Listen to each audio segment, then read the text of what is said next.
أعوذ بالله من الشيطان الرجيم. بسم الله الرحمن الرحيم. الحمد لله الذي أرسل رسوله بالهدى ودين الحق ليظهره على الدين كله وكفى بالله شهيدا. والصلاة والسلام على رسول الله وعلى آله وأصحابه وبارك.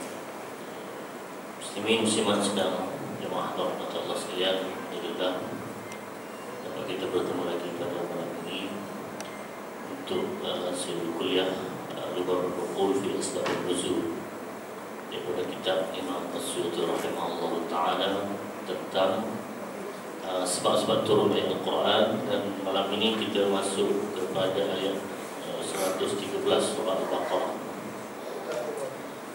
Kita baca tuan-tuan sekitar lebih kurang satu muka surat. A'udzubillahi minasyaitonir rajim dengan tarannum murattal jaharkah, ya. Tarannum murattal jaharkah. Bismillahirrahmanirrahim.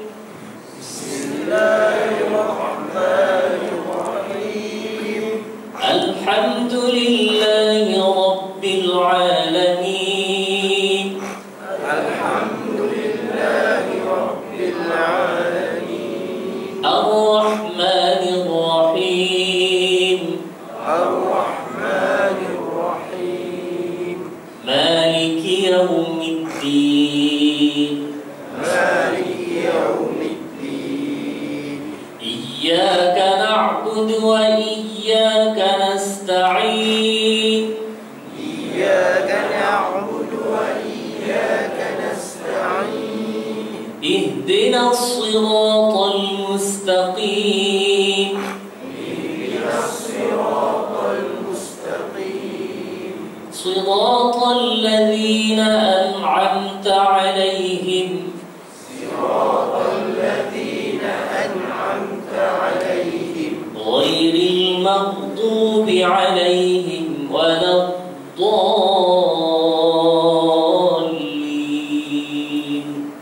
Ghairil maghdubi 'alaihim waladdallin.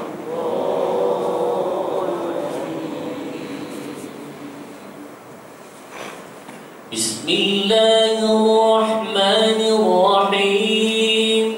Bismillahirrahmanirrahim.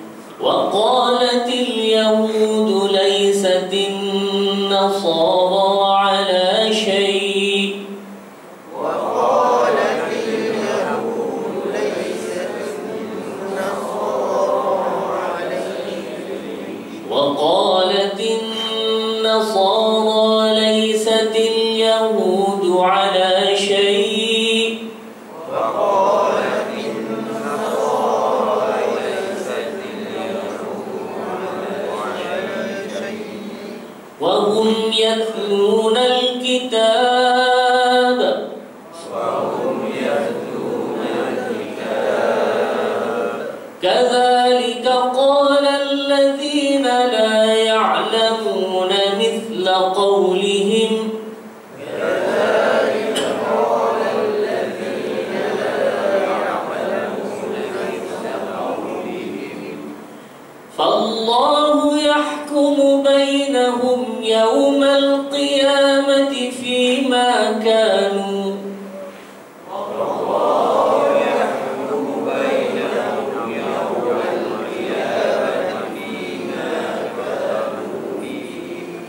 فيما كانوا فيه يختلفون. فيما كانوا فيه يختلفون. ومن أظلم ممن منع مساجد الله أن يذكر فيها اسمه.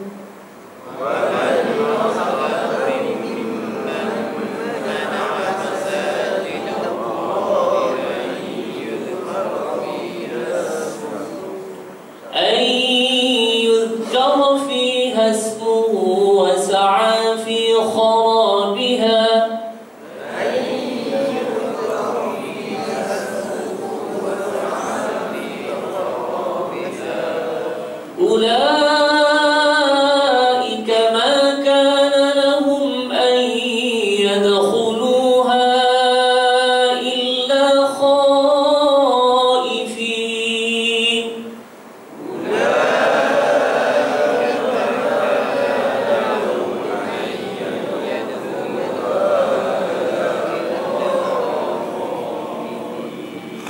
لهم في الدنيا خزي ولهم في الآخرة عذاب عظيم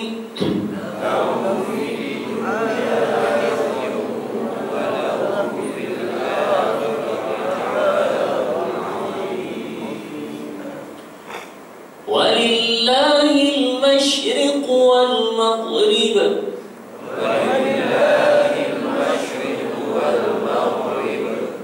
فأينما تولوا فثم وجه الله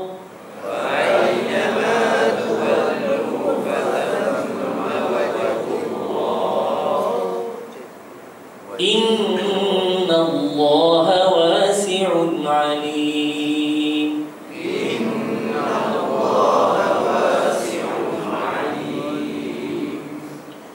وقالوا اتخذ الله ولدا سبحانه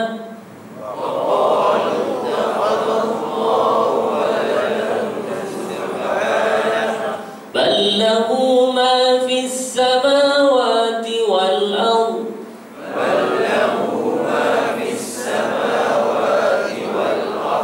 كل له قانتون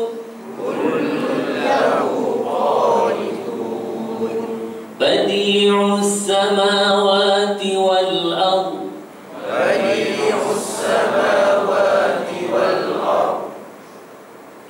وإذا قضى أمرا فإنما يقول له كن فيكون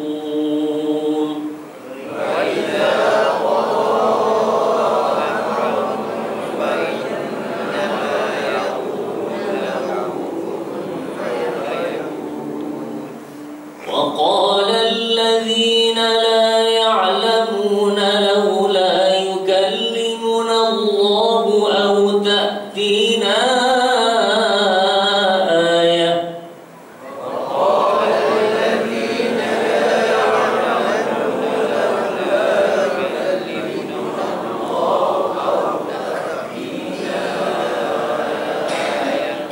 كذلك قال الذين من قبلهم مثل قولهم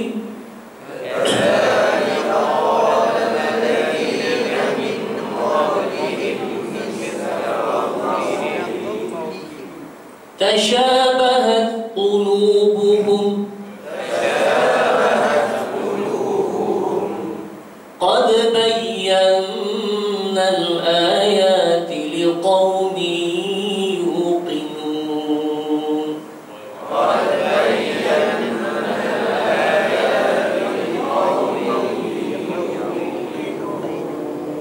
إنا أرسلناك بالحق بشيرا ونذيرا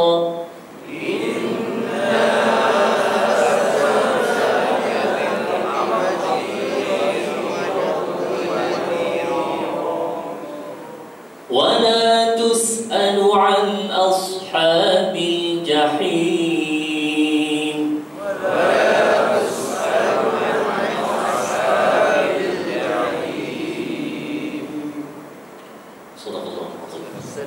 Jadi tuan-tuan, puan-puan, lebih luas satu muka surat daripada ayat, insyaAllah kita akan bincang pada malam ini. Ayat 113, 114 dan 115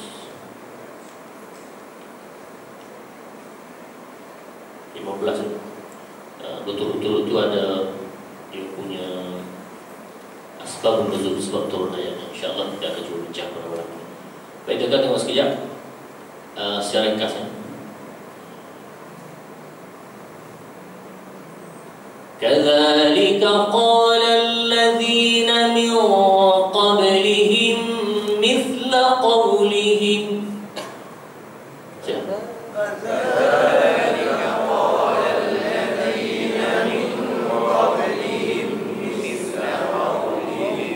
tashabahat qulubuhum.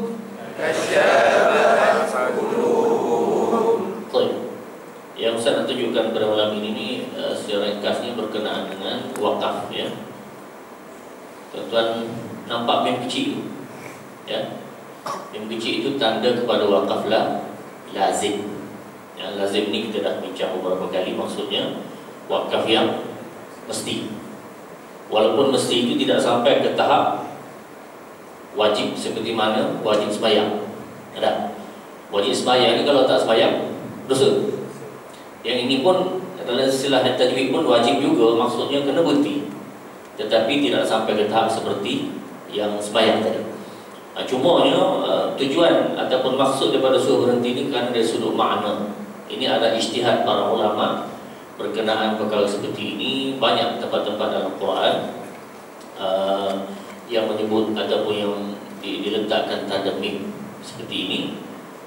Kalau tidak diletak tanda sebegitu, kemungkinan boleh berlaku tasyabuh pada makna, ya. Tasyabuh pada makna. Beberapa kuliah yang lepas Ustaz ada bincangkan tentang ayat wala yahzunka qawluhum, ya. Ayat surah Yasin tu kan. Jadi di situ juga diletakkan mim, tanda wakaf lazim. Kalau sambung dia menimbulkan samar pada makna. Baik, itu wakaf lazim secara kasar. Kemudian yang kedua, qaf lam ya ini, ya. Waqaf aula. Waqaf lebih utama. Kita kata pendek aja tu, kalau sambung terus tak boleh. Tuan-tuan raikanlah yang telah diletakkan oleh para ulama ini, walaupun ijtihad mereka, tapi ijtihad mereka itu berdasarkan kepada ilmu mereka yang mendalam. Jadi kenapa perlu wakaf itu ada sebab-sebabnya, ada perbincangannya. Kemudian dua patah tu wakaf pula, tuan-tuan. Wakaf aula, makna wakaf lebih utama. Ada baca qalam gitu, ada baca qili, tak apalah, itu hanya ringkasan saja, tak jadi masalah. Maksudnya qaf itu wakaf, lam ya itu aula, lebih utama wakaf. Baik. Untuk makna harfi, tuan-tuan, pada malam ini Ustaz ambil ayat pertama yang mula-mula 113, ya. Kita baca dulu, tuan-tuan. Wa qalatil yahudu laysatin nasara ala syai'. Wa qalatil yahudu laysatin nasara ala syai'. Wa qalatin nasara laysatil yahudu ala syai'in wa hum yatluna al-kitab.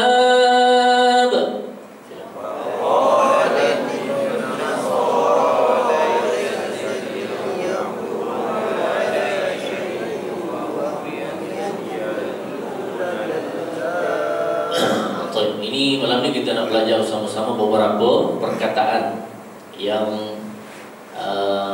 ada dalam surah-surah ataupun ayat yang kita baca ini, insya-Allah menambah faham kepada perbincangan kita. Baik, yang pertama, waqala, ya, berkata, ya, dan berkata, al-yahud, yahudilah, ya, al-yahud, waqalatil yahud laysat, tidaklah. Sambil lalu tuan-tuan terus hafal, ya, insya-Allah tak payah, mudah, ya. Waqalatil yahud laysat, berkata kaum Yahudi tidaklah, laysat tadi. An-nasara, tidaklah kaum Nasara itu ala syai', di atas, ala di atas, syai'in, salah tinggal, kan? Di atas sesuatu, ala syai'in, maknanya kaum Nasara ini tidak ada sesuatu apa pun, begitulah.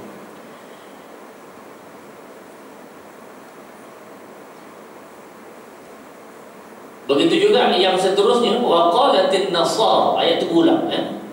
Waqalatin nasara, dan berkata kaum Nasara, laisatil yahud, tidaklah kaum Yahudi itu ala syai'in juga, di atas sesuatu. Syai'in makna sesuatu. Wahum, dan mereka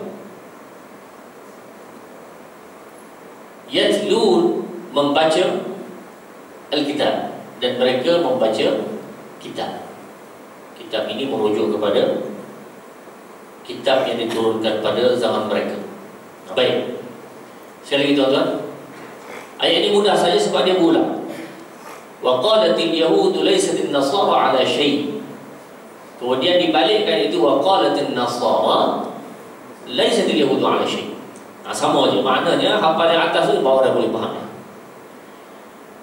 Wa qalatil yahud, berkata kaum Yahudi, laysatin nasara, tidaklah kaum Nasrani itu ala syai', di atas suatu apa. Ayat kedua pula tadi, wa qalatin nasara, dan berkata kaum Nasara, laysatil yahud, tidaklah kaum Yahudi itu ala syai'. Ini orang kata masing-masing mengatalah. Dah, satu puak kata pada satu puak yang lain, Yahudi dan Nasara ala syai'. Wa hum yatlun, dan mereka membaca Alkitab, kitab yang diturunkan kepada mereka. Baik, tuan-tuan. Sekali lagi, Ustaz baca ini, tuan-tuan pula beri makna. Mudah ya. Wa qalatil yahud laysatin nasara, makna.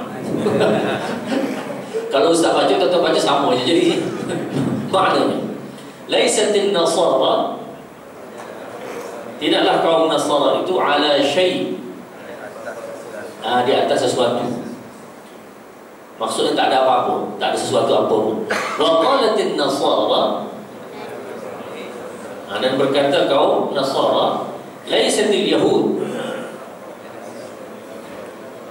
tidaklah Yahudi itu ala syai', di atas sesuatu apa pun. Wa hum yatluna al-kitab, dan mereka semua sekali itu membaca Alkitab, kitab daripada yang diturunkan oleh Allah Subhanahu wa Ta'ala. Itu dia tuan-tuan berbincang kita pada malam ini. Kaum Yahudi dan Nasara ini adalah dua kaum yang memang terkenal. Bahkan tuan-tuan, dalam surah Al-Fatihah pun sebenarnya kita sebut tiap-tiap kali surah Fatihah itu Yahudi dan Nasara. Tafsiran, banyak para ulama mentafsirkan siratal ladzina an'amta 'alaihim, jalan orang-orang yang kamu beri nikmat kepada mereka. Ghairil maghdubi 'alaihim, bukan jalan orang yang dimurkai. Ghairil maghdubi 'alaihim waladdallin, dan bukan orang yang sesat. Jadi kebanyakan para ulama menyatakan al-maghdub al-yahud, yang dimurkai, dimarahi Yahudi, dan juga waladdallin, dan yang sesat itu Nasara. Jadi dua kaum ini memang tuan-tuan adalah dua puak yang dirujuk dalam Quran berkali-kali. Dan setiap kali rujuk itu memang Allah rujuk itu nak tunjuk teruknya perangai mereka. Tapi berkali-kali rujuk pun orang kita ikut juga tuan-tuan. Macam mana tu? InsyaAllah kita bincang sama-sama malam ini, kaum Yahudi dan Nasara. Baik.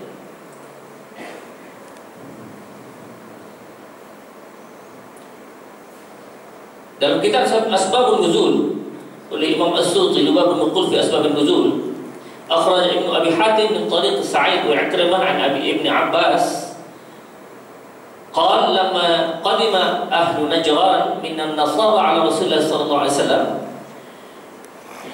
Ini riwayat daripada Ibnu Abbas menyebutkan bahawa telah datang satu kumpulan orang Nasrani daripada Najran. Najran ni tuan-tuan, kalau tengok kedudukan petanya ialah dia di selatan Saudi. Najran, bakal dekat Yaman, tapi masih Saudi, di selatan Saudi tersebut. Kemudian mereka ini datang berjumpa dengan Rasulullah sallallahu alaihi wasallam. Bila mereka berjumpa ini, pada masa yang sama atatum ahbar Yahud datang juga. Pak lebay ahbar ini pendeta-pendeta, kita kata tok lebay lah, alim ulama di kalangan Yahudi. Fatanaza'u. Bila berjumpa kedua-dua ni tuan-tuan, mereka bergaduh. Faqala Rafi' bin Khuzaimah, ma antum ala syai' wa kafara bi'Isa wal Injil. Rafi' bin Khuzaimah ini salah seorang daripada Yahudi berkata kepada Nasara tadi, kamu ni tak ada harga apa pun, ma antum ala syai', kamu tidak ada nilai apa-apa pun, dan wa kafara bi'Isa wal Injil, dan aku tidak percaya kepada Isa dan kitab Injil. Dia kata dah tuan-tuan. Dan kemudian faqala rajulun min ahli Najran, begitu juga kata sebaliknya daripada golongan Nasara ahli Najran tadi, ma antum ala syai', kamu pun sama, kamu tak ada nilai 10 sen pun. Itulah bahasa mudah. Marah benar dia, ya. Wa jahadu nubuwwata Musa wa kafara bit Taurat, dan mereka juga menolak kenabian Nabi Musa dan kufur dengan Taurat. Fa anzalallahu fi dzalika, maka Allah turunkanlah ayat, wa qalatil yahud laysatin nasara ala syai' wa qalatin nasara laysatil yahud ala syai'. Itu berlaku di hadapan Rasulullah sallallahu alaihi wasallam. Tuan-tuan, kita daripada awal perbincangan kita tentang kitab Asbabun Nuzul ini, Lubabun Nuqul fi Asbabun Nuzul, Ustaz rasa kisahnya hampir sama ya. Maksud sama itu, Allah Subhanahu wa taala menunjukkan kejahatan dua kaum ini, Yahudi dan Nasara, berulang-ulang. Ini hanya tambahan sahaja. Tapi tuan-tuan, macam mana caranya untuk kita nak kenal sungguh Yahudi ni, kemudian kita nak jauh mereka, macam mana tuan-tuan kata? Cara. Dah. Bukan kata tak kenal-kenal, tapi seluruh hidup kita sekarang ni tuan-tuan, nak tak boleh lari daripada satu kaum ini, namanya Yahudi dan Nasara, tak boleh lari tuan-tuan. Ya. Contoh tu mudah. Orang marah sangat kepada barang Yahudi sekarang ini, tuan-tuan. Tapi nak tak nak masih lagi orang kita tetap juga memakai satu produk Yahudi yang begitu besar mempengaruhi seluruh dunia sekarang itu, dia namanya Facebook tuan-tuan. Yahudi itu, ya, Mark Zuckerberg apa namanya, itu Yahudi. Dan dia jelas menyebutkan tentang Yahudinya dia itu. Tapi nak tak nak orang tetap juga menggunakan Facebook daripada yang dibuat oleh Yahudi. Sebab itulah dalam Facebook itu ada wall, dia panggil wall itu adalah dinding. Maksudnya dinding itu merujuk kepada tempat dia dinding dia buat. Apa nama tuan-tuan? Ratapan dia tu dah dipanggil apa? Allah, apa nama dia? Ada nama dalam bahasa Inggeris ni. Tak apa tuan-tuan. Dinding itulah tempat dia mengadu nasib, tempat dia meratap tangis, minta dengan Allah Subhanahu wa taala. Sebab mereka ni juga adalah agama lain. Soalannya Allah terima ke tidak mereka itu? Macam mana tuan-tuan? Allah terima ke tidak? Kalau mereka berdoa kepada Allah apa semua itu, Allah terima ke tidak? Ya. Jawapannya tuan-tuan, dalam hal seperti ini boleh atas muka dunia, boleh jadi Allah terima, boleh jadi Allah tidak terima. Macam mana orang kafir Allah terima? Boleh sahaja dengan kehendak Allah Subhanahu wa taala. Hatta dalam hadis, orang yang ittaqu da'watal mazlum, takutilah orang yang dizalimi.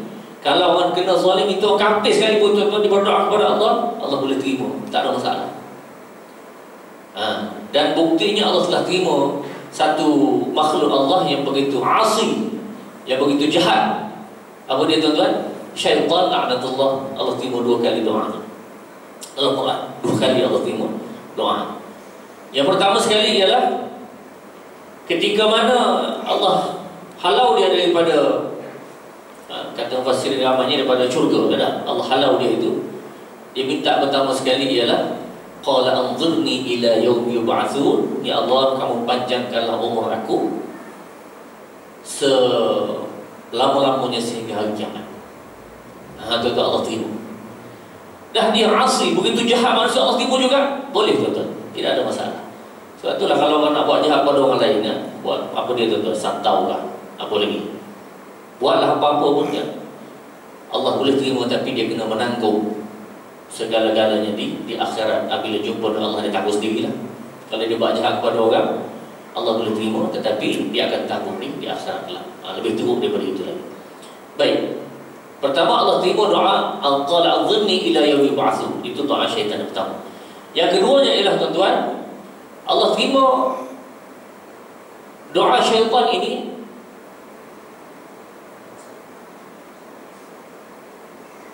bila dia minta dengan Allah Subhanahu wa taala nak sesatkan seluruh umat Muhammad sallallahu alaihi wasallam. La ughwiyannahum ajma'in illa ibadaka minhumul mukhlasin. Aku akan sesatkan semua sekali umat manusia ini melainkan hamba-Mu yang ikhlas kepada Allah Subhanahu wa taala. Ini dia tuan-tuan. Jadi kedua-dua doa ini akhirnya Allah terima. Jadi kenapa Allah terima itu rahsia daripada Allah Subhanahu wa taala, adalah hikmah-hikmah di sebaliknya. Jadi tuan-tuan, begitu juga kaum Yahudi ini, apabila mereka nak buat sesuatu perkara ini, mereka juga berdoa kepada Allah, boleh jadi sahaja Allah terima kaum ini. Tapi di akhirat kelak mereka akan terima balasan yang paling berat di sisi Allah Subhanahu wa taala. Tidak bermakna tuan-tuan apabila Allah terima mereka, terima doa mereka, maknanya mereka betul. Tak tuan-tuan, tidak begitu. Apabila Allah tak terima doa kita, makna kita salah. La, tidak begitu tuan-tuan. Kalau kita gunakan keadaan itu, salah besar tuan-tuan. Ya. Hatta kepada Rasulullah sallallahu alaihi wasallam sendiri, Allah terima semuakah doa Nabi? Itu soalan. Ya. Kalau kita kata yang bila Allah terima itu betul, kalau Allah tak terima, tak betul. Okey. Rasulullah ni Allah terima semua sekalikah doanya? Ustaz soal itu kan Ustaz tanya. Adakah Allah terima semua sekali doa Nabi? Tak. Apa dia tuan-tuan Allah tak terima? Ya, itu dah sedia maklum. Bapa saudara Nabi. Tak. Rasulullah nak sangat dia masuk Islam dengan segala ikhtiar dan segala-gala doa kepada Abu Talib ini. Kan dia mempertahankan Islam, mempertahankan Rasulullah SAW, cuma dia tidak Islam. Sehingga akhir hayat Rasulullah berikhtiar, wahai bapa saudaraku, mintalah kamu ucaplah la ilaha illallah, kamu akan berjaya masuk syurga. Tetapi Abu Talib akhirnya menjawab kepada Rasulullah SAW, kalaulah tidak kerana aku segan kepada orang akan mengata-ngata kepada aku, itu sebabnya dia tidak memeluk Islam. Lalu bila dia mati dalam keadaan kufur kepada Allah Subhanahu wa taala, maka Rasulullah yang paling sedih sekali, paling teruk sekali perasaannya. Maka Allah Subhanahu wa taala turunkan ayat, innaka la tahdi man ahbabta walakinna Allah yahdi man yasha. Wahai Muhammad, kamu tidak boleh berhidayah pada siapa-siapa yang kamu nak, termasuk orang kamu kasih sayang. Itu dia tuan-tuan. Kamu tidak akan dapat memberi hidayah kepada orang yang kamu paling sayang, paling kasih. Walakinna Allah yahdi man yasha. Tapi Allah memberi hidayah kepada semua sekali orang yang Allah nak. Jadi makna tuan-tuan, hak hidayah itu kepada Allah, bukan kepada Rasulullah sallallahu alaihi wasallam. Jadi tuan-tuan, ada satu video dalam internet, tuan-tuan carilah video ini. Elok juga untuk dia tengok, tapi tuan-tuan kena sediakan jawapan. Ustaz bagi jawapan dulu lah, tuan-tuan cari lepas ini. Jangan cari sekarang, tuan-tuan.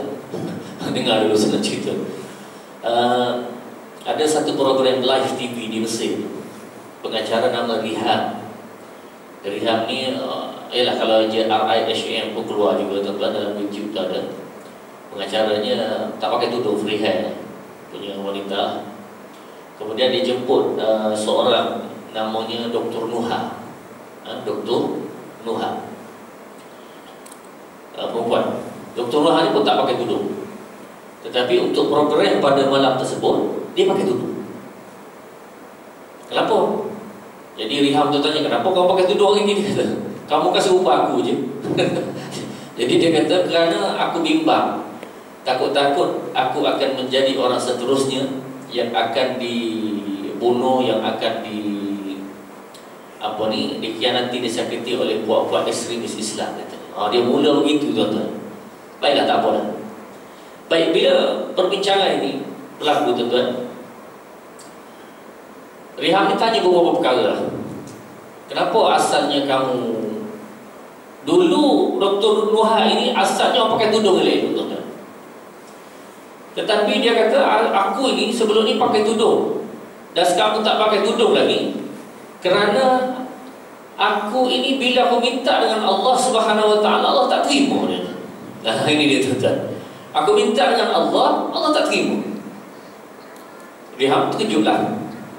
Dia kata, aku meyakini kalau aku minta Allah terima. Riham pula. Riham tak pakai tudung masa tu dah. Aku yakin kalau aku minta Allah mesti terima. Jawab Dr. Nuha, la.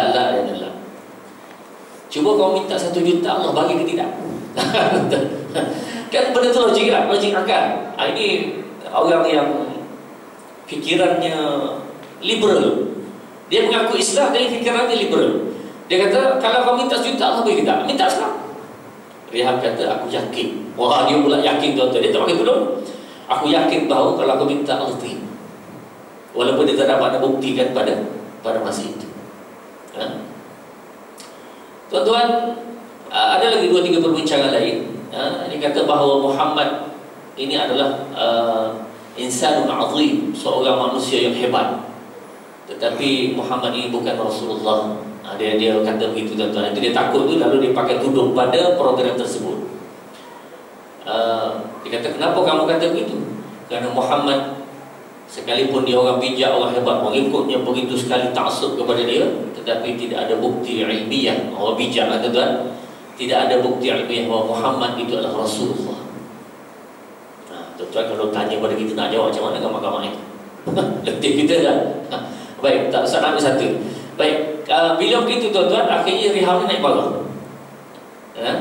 Dia kata, asyhadu, aku bersaksi bahawa sebab lihat Dr. Nuha komplain Quran dan juga Rasulullah. Aku yakin bahawa Quran itu daripada Allah Subhanahu Wa Taala, unzila min 'indillah.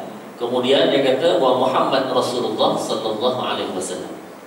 Dia tekan itu. Bila dia marah, Riham ini marah tuan-tuan, maka Dr. Nuha pun naik angin jugalah. Dia kata, kalau kamu cakap macam tu lagi kepada aku, sedangkan kamu jumpa aku keluar sekarang. Dia kata.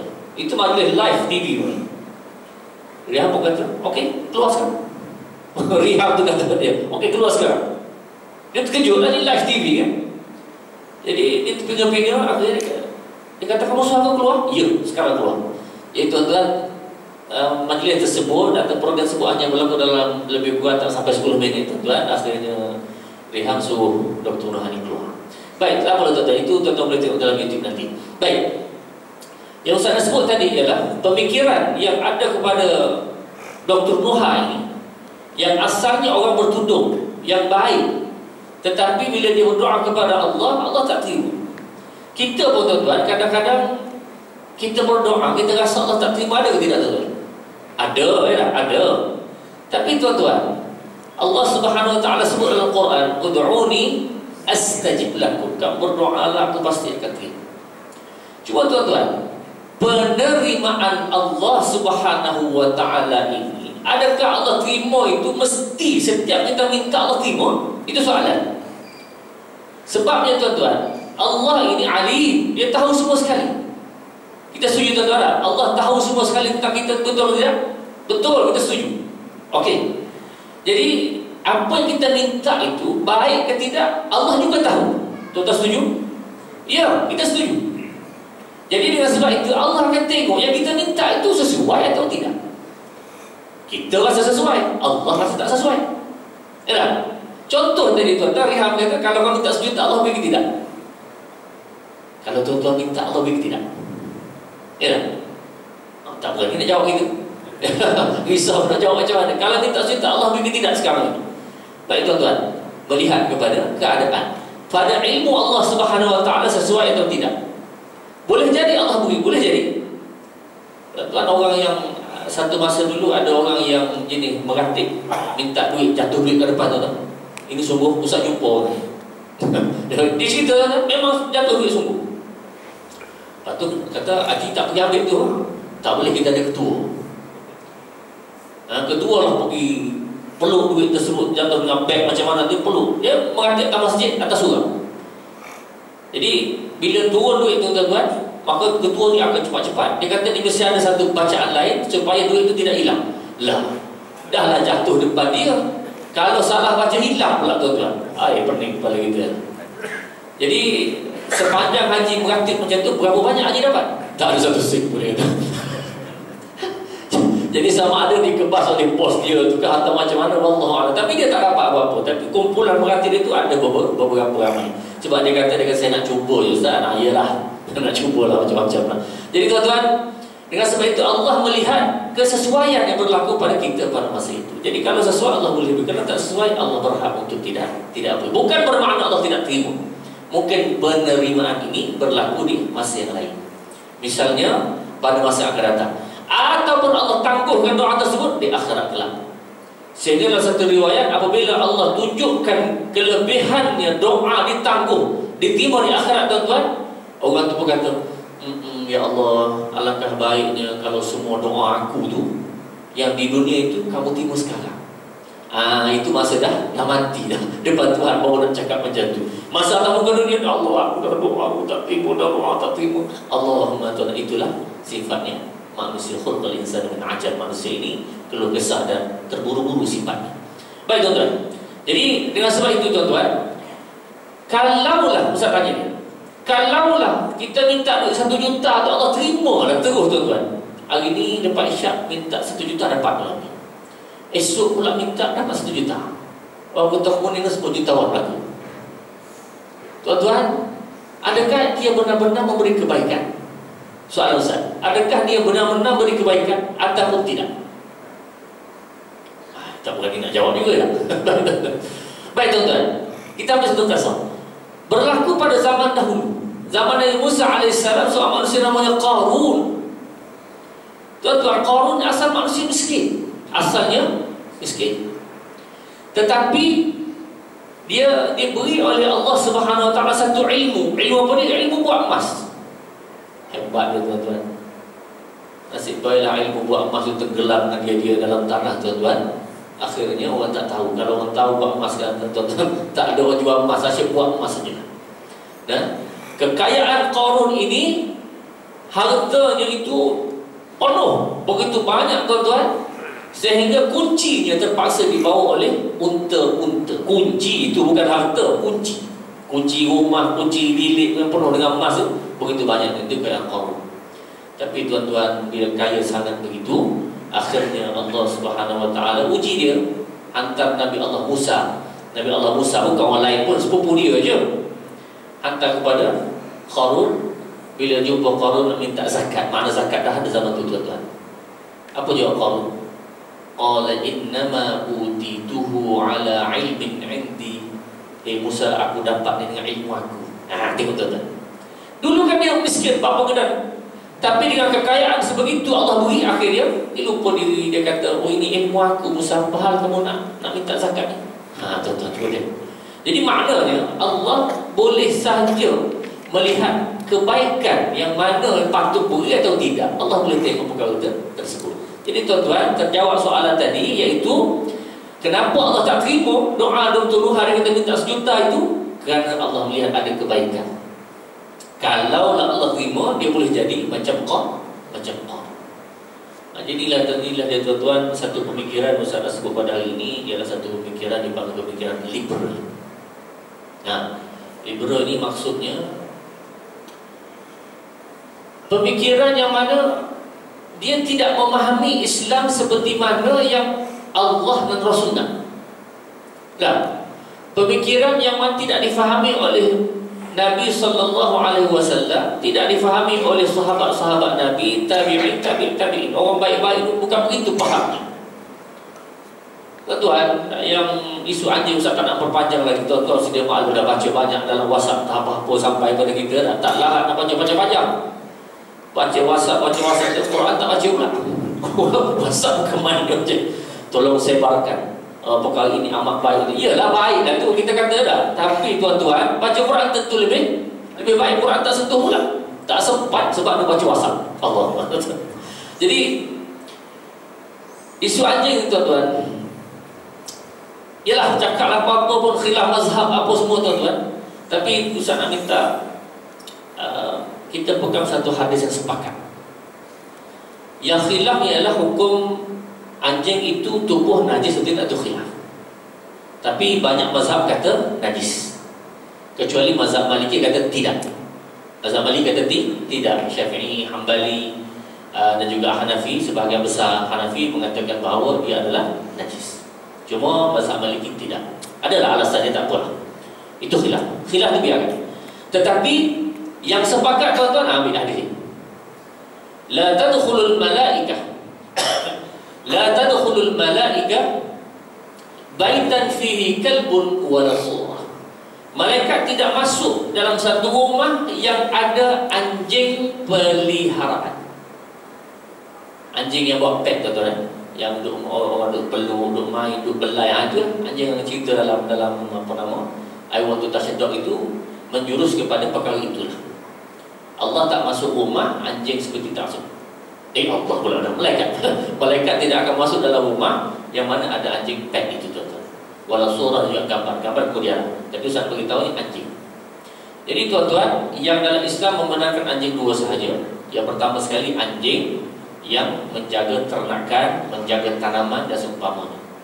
Kalau anjing yang jaga rumah, kilat okey lagi, tuan-tuan, boleh dia terima lagi. Ya. Contohnya kawasan ni kata kalau banyak sangat orang naik rumah apa semua tak tahan, pagat pun tak boleh jalan dah, tuan-tuan, maka anjing boleh, tuan-tuan, boleh. Tapi kena belajar kaedah lah. Jadi itu dibenarkan dalam Islam. Kemudian yang kedua ialah anjing yang dibuat berburu. Zaman sekarang ni wallahu a'lam, Ustaz tak jumpa lagi anjing berburu ni. Kalau zaman dulu ya. Maknanya berburu busa ke binatang apa semua yang diburu, maka dengan anjing inilah yang digunakan. Dua ini Islam. Tapi anjing peliharaan itu sepakat para ulama. Tidak ada khilaf dalam mazhab dalam masalah ini. Maknanya apabila untuk pelihara anjing, maka malaikat tak masuk. Tuan-tuan, malaikat tak masuk dalam rumah ni besar ke kecil, tuan-tuan? Besar ke kecil? Besar, tuan-tuan. Kenapa anjing begitu sekali? Kalau ada dia, malaikat tak masuk? Allahumma, tuan-tuan. Untuk orang awam, ambil satu hadis ini cukup lah, tuan-tuan. Ya? Kalau ada rasa-rasa mazhab Maliki kata okey je, apa ni anjing tak ada masalah, tidak lagi. Itu masalah tubuhnya, cerita lain, tuan-tuan. Tapi ada anjing dalam rumah, itu sepakat. Sebab hadis ini hadis sahih Bukhari dan Muslim. Tuan-tuan boleh cari ya. Hadis ini hadis sahih Bukhari dan Muslim. Tidak boleh pelihara anjing menjadi haiwan seperti mana kucing. Itu tak boleh, tuan-tuan. Jadi pemikiran seperti ini, tuan-tuan, akan Ustaz tidak melihat sama masalah anjing itu, Ustaz melihat selepas anjing itu apa. Sebenarnya, tuan-tuan, lepas anjing itu Mariah Carey. Tuan-tuan perasan ke tidak? Tak perasan. Tuan-tuan ni wang subuh tak tengok TV, tak tengok khabar langsung. Mariah Carey datang ke Abu ni, tuan-tuan. Ya, di stadium Merdeka, Stadium Negara. Stadium Merdeka. Datang. Tengah berhujan, tuan-tuan, orang tunggu. Allahumma, 12,000 orang tunggu tengah berhujan. Jangan tanya Ustaz pergi ke tidak, Ustaz tak pergilah, tuan-tuan. Ustaz tengok internet je. Saya nak beritahunya begitu sekali. Tapi oleh kerana kita dah letih bergaduh pasal anjing ni, tak teringat pun dalam masalah Mariah Carey, tuan-tuan. Itu kedua. Ketiganya apa, keempatnya apa? Wallahu ta'ala a'lam. Katanya yang apa nama, yang dia tahu ni pakai Allahumma, yang pakai macam-macam punya muka, dia pakai apa, tuan-tuan? Kita cari pandilah. Nama Ustaz tak tersebut kau itu dah. Dia panggil program apa tu. Baik, tak apalah. Tuan-tuan, kalau begitu step-stepnya, insya-Allah 1-3 kalau berterusan satu tahap, Malaysia tidak akan jauh untuk menjadi seperti mana yang berlaku di Indonesia. Tuan-tuan, liberal di Indonesia, masya-Allah, tak boleh dibantu lagi dah. Sampai ke tahap masuk dalam otak-otak orang Islam, bahkan ustaz-ustaz, bahkan pensyarah, bahkan profesor. Tuan-tuan cari satu profesor namanya Profesor Musdah Mulia, seorang perempuan, pakai tudung elok, tuan-tuan. Ya? Profesor Musdah Mulia. Dia memberi pandangan, pendapat, dia kata, dia profesor bahkan pengajar Islam. Orang lelaki kahwin dengan lelaki tak ada masalah, itu fitrah, katanya. Orang perempuan kahwin perempuan tak ada masalah, itu fitrah. Siapa-siapa yang menentang fitrah ini, Tuhan marah. Allahumma tuan. Apakah dia tak baca yang ayat kaum Lut yang mana Allah Subhanahu wa taala berkali-kali sebut wa lutan idz qala liqaumihi. Banyak sekali cerita Lut dalam cerita kaum dalam Quran yang mana Allah Subhanahu wa taala hancurkan kaum tersebut. Tapi tuan-tuan, itu berlaku di Indonesia. Sebab tu tuan-tuan, kalaulah apa-apa yang datang, ini bukan cerita orang awam Indonesia, tidak, tuan-tuan. Ustaz cerita ni kalaulah pandangan tentang hukum hakam, tentang perkara agama datang dari Indonesia, Ustaz fikir dulu, tuan-tuan. Kerana liberal ni terlalu kuat berlaku di sana dan kita tidak mahu berlaku di Malaysia ini. Jadi orang Indonesia tak ada masalah. Cuma saya cakap itu pemikiran yang kuat sedang mencengkam di Indonesia. Mudah-mudahan kita sempatlah menyekat pemikiran yang seperti ini. Dan Ustaz merasa cenderung bahawa kisah anjing ini adalah sebenarnya salah satu daripada agenda-agenda seperti ini. Tuan-tuan boleh setuju ke tidak? Macam tak setuju je. Terbulanglah tuan-tuan, Ustaz cakap je, tuan boleh fikir sendiri. Jadi carilah buat rujukan lagi, insya-Allah. Mudah-mudahan Allah Subhanahu wa taala akan beri kita kefahaman yang lebih jelas kepada perkara-perkara agama. Boleh tuan-tuan? Ada soalan ke tuan-tuan? Lepas ni lah kita jumpa kalau nak soalan. Jadi insya-Allah Ustaz berhenti di sinilah untuk kali ini. Mudah-mudahan Allah Subhanahu wa taala menambah faham kita tentang Al-Quran dan hadis Rasulullah sallallahu alaihi wasallam. Aqul qouli hadza wa astaghfirullahal azim li wa lakum. Bismillahirrahmanirrahim. Alhamdulillahirabbil alamin. Wassalatu wassalamu ala asyrafil anbiya'i wal mursalin wa ala alihi wa sahbihi ajma'in. Allahumma inna nastaudi'uka ma 'allamtana bihi. Ya Allah, kami simpankan kepadamu segala ilmu yang kamu ajarkan kepada kami. Fardud ilaina wa hajatina ilaihi, dan kembalikanlah ilmu ini kepada kami ketika kami perlu untuk menggunakan. Wala tunsina, dan jangan biarkan kami lupa akan ilmu ini. Wassallallahu ala sayyidina Muhammadin wa ala alihi wa sahbihi wasallam. Walhamdulillahi rabbil